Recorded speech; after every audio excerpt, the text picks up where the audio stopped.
Ràdio Vilablareix presenta La notícia positiva, de la mà de Rosa Anticó.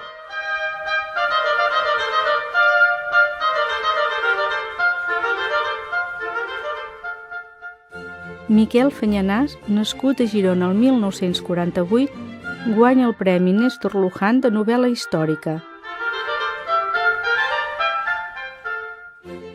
L'escriptor gironí deconstrueix la llegenda de la gàrgola de la catedral en la novel·la La bruixa de pedra.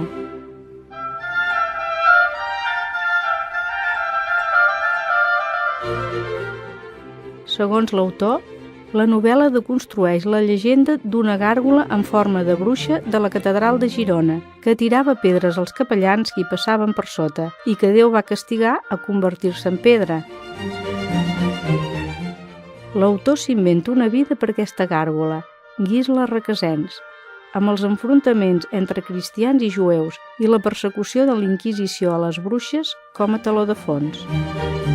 Tot i que tradicionalment el guardó no sol tenir finalista, en aquesta ocasió el jurat ha distingit la novel·la El trobador, de Teresa Sagrera.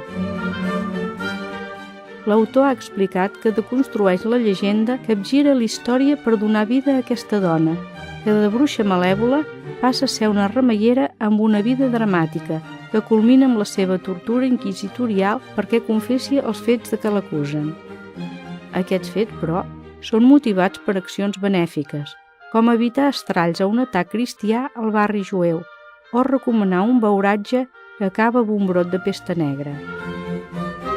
L'autor ha partit dels bons llibres d'història que hi ha sobre Girona per escriure una ficció sobre la seva ciutat que trobava que faltava. L'he escrita perquè la gent conegui més Girona, però pràcticament tot es pot extrapolar a la resta de Catalunya, ha afegit.